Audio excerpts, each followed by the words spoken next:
نبی کریم علیہ الصلاۃ والسلام اپنے صحابہ کرام کو ساتھ لے کر سفر پر چلے۔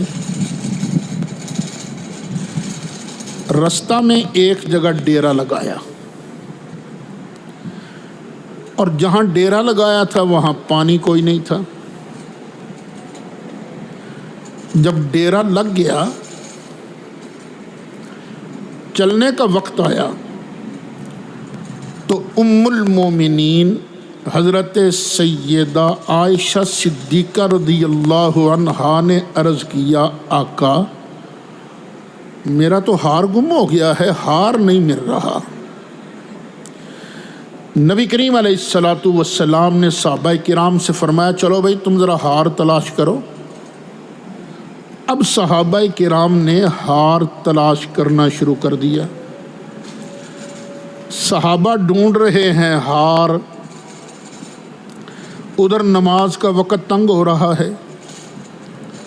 صحابہ کو ہم جیسے نمازی تھوڑی تھے، پڑھ لی تو پڑھ لی، نہیں پڑھی تو نہ صحیح۔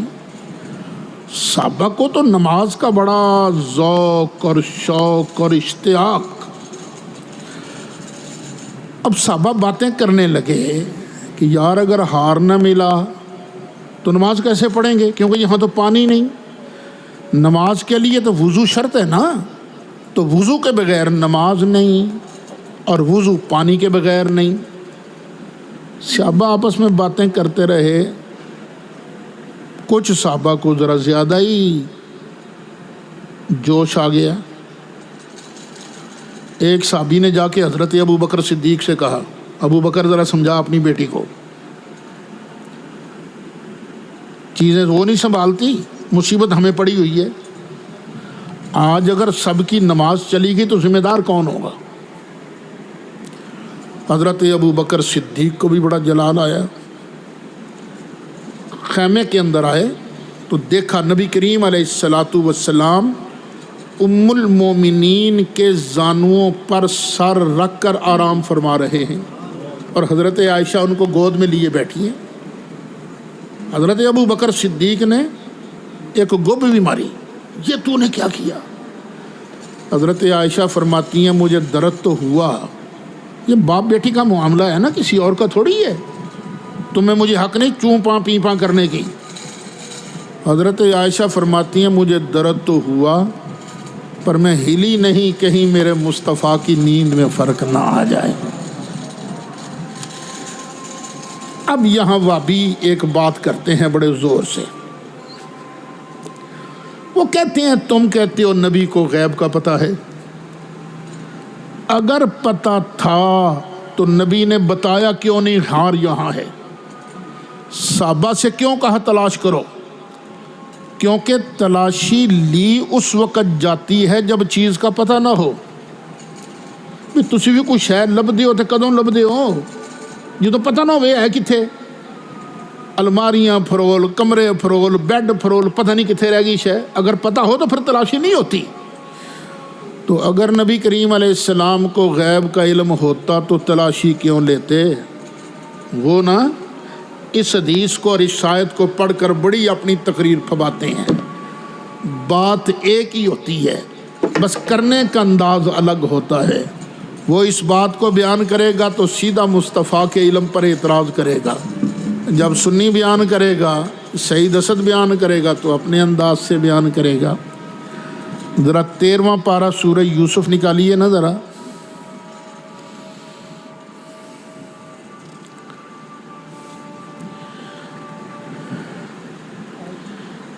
یہ آیت نمبر 69،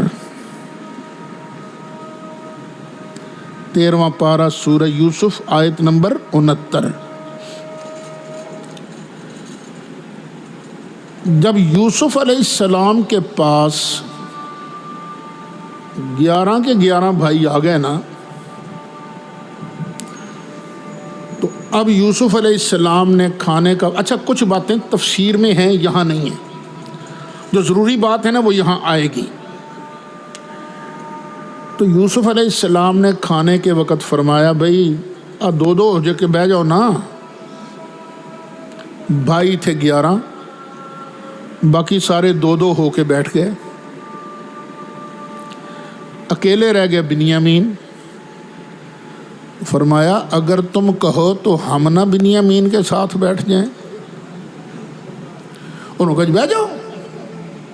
اب حضرت یوسف علیہ السلام اور حضرت بنیامین دونوں کھانا کھانے کے لیے بیٹھے۔ باتوں باتوں میں فرمایا او بنیامین تو ہمیں اپنا بھائی بنا لے۔ انہوں نے کہا جی آپ جیسے بھائی تو ملتے ہیں قسمت والوں کو، پر سچی بات ہے میرا یوسف یوسف تھا، میرا یوسف یوسف تھا۔ آنکھوں میں آنسو آ گئے۔ قال انی انا اخوک، میں ہی تیرا بھائی ہوں، چل دوسرے کمرے میں چلتے ہیں۔ چل دوسرے کمرے میں چلے گئے، گلے ملے، روئے۔ اب بنیامین کہنے لگے پا جی میں نہیں جے انہاں نال جانا۔ وہ فرمایا میں تمہیں کیسے رکھوں، میں نہیں پتا، میں نہیں جے جانا۔ یوسف علیہ السلام بھی سوچ میں پڑ گئے۔ پھر اللہ نے خود حضرت یوسف کو ایک ترکیب سکھائی، خود چل یوسف ایسا کر، یہ جو تیرا پانی پینے والا پیالہ ہے نا، شاہی پیالہ، بڑا قیمتی پیالہ، اس کو نا تو چپ کر کے بنیامین کے سامان میں چھپا دے۔ انہوں نے پکڑا پیالہ، جب واپسی کے لیے جا رہے تھے نا، سب کو ودا کرنا تھا، تو حضرت یوسف علیہ السلام نے پینے والا پیالہ خود حضرت بنیامین کے سامان میں رکھ دیا۔ جاؤ۔ اور جب یہ 11 بھائی سامان لے کر، کافی لنگر شنگر لے کر نہ جب واپس گئے، تو پیچھے سے حضرت یوسف کہنے او میرا پیالہ، میرا پیالہ بھائی۔ اچھا بھائی انداز دیکھیں، جھوٹ بھی نہ بنے، انداز، او میرا پیالہ۔ جو غلام تھے نا انہوں کا بیڑا غرق، یہ جو قافلہ آیا تھا نا، یہ سارا پیالہ بادشاہ کا قیمتی یہ چور ہے، لے گیا ہے۔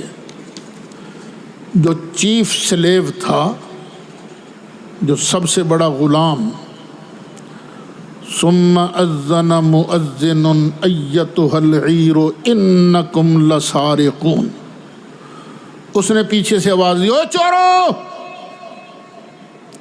جب چوروں کہا نا، قالوا وَأَقْبَلُوا عَلَيْهِمْ مَاذَا تَفْقِدُونَ، او کی گواچ گیا تہاڈا، سانو چور بنائی جاندے ہو، تمہارا کیا گم ہوا ہے؟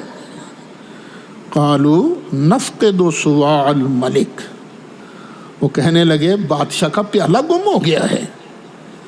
وَلِمَنْ جَاءَ بِهِ حِمْلُ بَعِيرٍ، جو واپس کر دے گا نا تو میں گارنٹر ہوں، وَأَنَا بِهِ زَعِيمٌ، میں گارنٹر ہوں، ایک اونٹ پر جتنا غلہ آ سکتا ہے غلے کا بھر کر اونٹ میں دوں گا، میں گارنٹر ہوں۔ قالوا، انہوں کہ نا جی نا، اللہ دی قسم ہے اسی کو چور شورتے نہیں نا۔ آگے حضرت یوسف کے پاس، ہاں بھی ہمارا پیالہ نہیں ملتا۔ انہوں نے کہا جی ساڑھے کول کتھوں آیا پیالہ؟ فرمایا نہیں، ہم لیویں گے تلاشی، تو جس کے سامان میں سے نکلے گا پھر اس کی سزا کیا ہے؟ قالوا فما جزاؤه ان کنتم کاذبین، اس کی کیا سزا ہے اگر تم جھوٹے نکل آیا پیالہ، کیا سزا ہے؟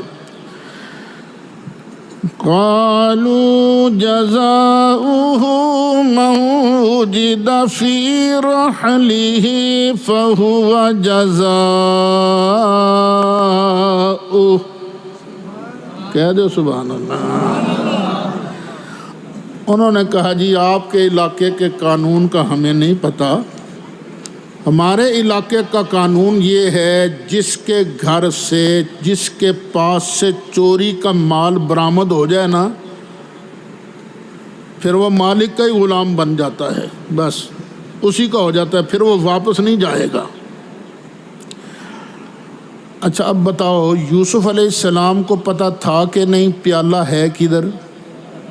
ہاں پتہ تھا، لیکن اللہ کا قرآن فرماتا فَبَدَأَ بِأَوْعِيَتِهِمْ قَبْلَ وِعَاءِ أَخِيهِ، اور باقی بھائیوں کا سامان دیکھنے سے پہلے نا، بنیامین کا سامان دیکھنے سے پہلے باقی بھائیوں کو سامان دیکھا، چل توں بری تیرے سامان چ نہیں، چل دوجا توں بری تیرے سامان چ نہیں، تیجا۔ اب جس کے سامان میں پتہ تھا ہے اس کو نہیں پہلے دیکھا، پہلے دوسروں کو دیکھا۔ شکر ہے یہ وابی وہاں نہیں تھے، وگرنہ انہوں نے کہنا تھا اے یوسف جڑا لبدا پیا ہے نا، اینو پتہ شتا کوئی نہیں، پیالہ ہے کتھے، کیونکہ تلاشی کرواتا ہی وہ ہے جس کو علم نہ ہو، بغیر علم کے کوئی تلاشی نہیں۔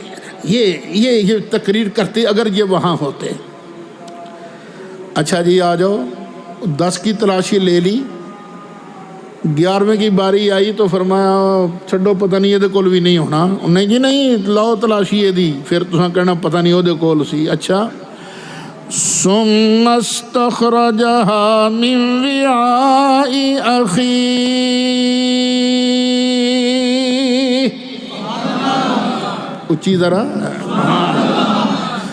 اللہ فرماتا پھر حضرت یوسف نے اپنے بھائی کے سامان سے پیالہ نکال لیا۔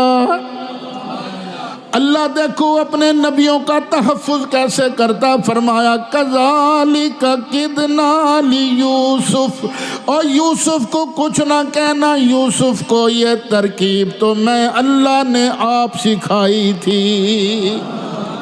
اچھا پتہ چلا کہ بندہ بعض اوقات تلاشی لیتا ہے، پتہ ہوتا ہے چیز وہاں ہے، لیکن پھر بھی تلاشی لیتا ہے، کیوں کہ بغیر تلاشی کے وہ مقصد پورا نہیں ہوتا۔ اب یہ بات ذہن میں رکھ کے نا، اب سنو، صحابہ کرام تلاش کرتے رہے اور نہیں ملا، اخیر نبی کریم علیہ السلام مسکراتے کھڑے ہو گئے، فرمایا اے صحابہ ابھی جبریل میرے پاس قرآن کی آیتیں لے کے آیا ہے، فَلَمْ تَجِدُوا مَاءً فَتَيَمَّمُوا صَعِيدًا طَيِّبًا، اگر تمہیں پانی نہ ملے تو پاک مٹی کے ساتھ تیمم کر لیا کرو۔ ایک صحابی ہیں اسید بن حضیر، وہ یہ آیت سن کر خوشی سے اچھل پڑے، بھاگے بھاگے ابو بکر صدیق کے پاس آئے، کہنے لگے ابو بکر تیرے خاندان کی یہ پہلی برکت نہیں، نہ آج عائشہ کا ہار گم ہوتا، نہ قیامت تک کے آنے والی ساری امت کو تیمم والی نعمت ملتی۔ بھائی قرآن پڑھو، ضرور پڑھو، پر دل میں عشق مصطفیٰ رکھ کے قرآن پڑھو۔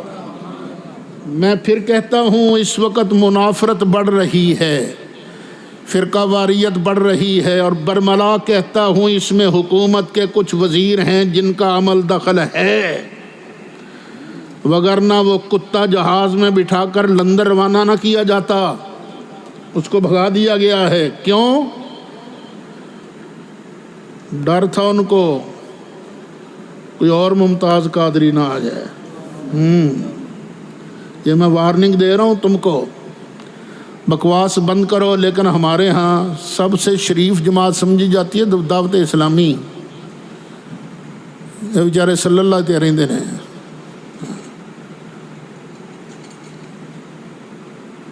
تو جدوں ناموس رسالت اور ناموس صحابہ دی واری آوے نا، یہ بھی 27 گولیاں تو کٹ نہیں کھلوندے پھر بھی۔ یہ سنی مزاج یاد رکھنا، تم نے سنی شیر سوتے ہوئے کو جگایا ہے تم نے بکواس کر کے نا، تو اپنا انجام بھی یاد رکھنا۔ حضرت اسید بن حضیر کہنے لگے ابو بکر یہ تیرے خاندان کی پہلی برکت نہیں، نہ آج عائشہ کا ہار گم ہوتا، نہ قیامت تک کے آنے والے مومنوں کو تیمم والی نعمت ملتی۔